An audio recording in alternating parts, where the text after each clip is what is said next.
Water pollution has been and continues to be one of the biggest issues in our region. From sewage levels in rivers, polluted water supplies, to more recently in Exmouth, where holidaymakers weren't able to enter the sea due to a treatment works leak. Well, at the heart of many of the recent problems is one name, South West Water. The company says it's investing millions of pounds into improving water quality.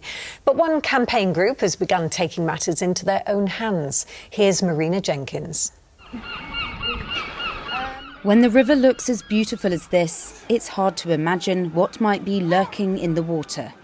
These swimmers say that over the years, the River Dart has become increasingly polluted by sewage releases, road and agricultural runoff. I mean, really serious vomiting for 24 hours more. And we're trying to find ways that we can do it where we don't get sick. There was times in the summer when apparently the pollution became more concentrated. So it wasn't just don't swim when it's rained too much. It's also don't swim when it hasn't rained too much.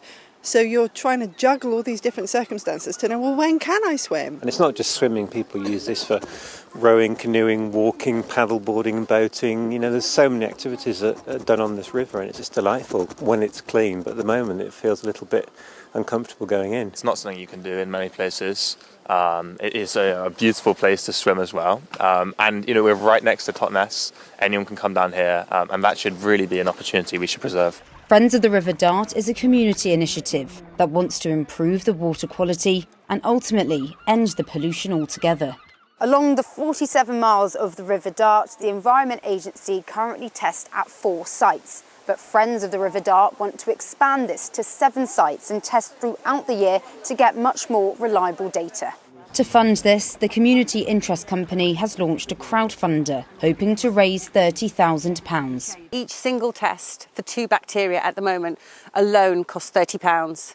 So if we want to do that weekly and we want to do that on multiple sites, that amount adds up. The testing gives accountability, so it shows where the sewage is coming from, it shows the source of it, it shows what it is. The EA at the moment just test in the bathing water season. If we want change, this is the way to do it. No one else is doing it, and so we've stepped into that space and we are willing to do it. Kit Cregan is a water tester and in recent months has found some surprisingly high readings.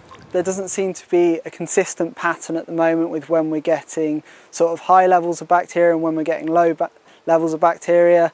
I did some sort of correlation analysis recently. There's been quite a few instances where we've had sort of no rainfall but still high levels of bacteria. So it's I think the next step is trying to work out what the causes of these levels are within the river. South West Water says it's taking the situation seriously and is investing £33 million by 2030 to improve water quality in the Dart.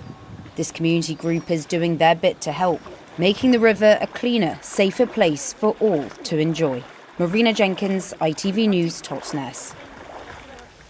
Well, river and sea pollution are, of course, separate issues, but both have stirred up concern and anger among local residents. In Exmouth, the Do Not Swim alert has now been lifted, but South West Water is still being criticised for the time taken to fix the issue. Well, this afternoon, the town's local MP met with the company's CEO, Susan Davey, and we spoke to him after that meeting, and I asked him about what was being discussed. Firstly, to express how upset and angry local people are. I've been elected just over a month, and within that time frame we've had 2 major bursts, one in Exmouth town and then one down by the beach. The impact it's had has been significant. This has happened over one of the busiest weeks of the year for tourism. Local people haven't been able to go and use their beach on some of the sunniest days, and I count myself as one of those people. So I want to speak to the CEO, first of all, to understand what's going on, what their immediate fixes are, and then secondly, to understand what the longer term piece looks like. And I've called very clearly for them to bring forward their structural engineering fund so that they can get on with the job and start upgrading the network across Exmouth and Budleigh. So, are you satisfied with those answers? By the sounds of it, your constituents aren't going to be. The issues that we saw over the last few days, they're working at pace to try and get that fixed. And then secondly, they're going to be conducting a 4-week analysis across the entire network. And then off the back of that, they will be very willing to bring forward that engineering fund to get on with the job. I've also been very clear with them that this shouldn't be the local MP that's coming on and giving updates for them. They need to be doing their comms and engagements with their customers, with local people, and they need to be coming out and speaking to the cameras and engaging with the community. Well, that was actually going to be one of my questions, that Susan Davey, we've asked her repeatedly to come and talk to us. Do you think you are going to be the middleman from now on?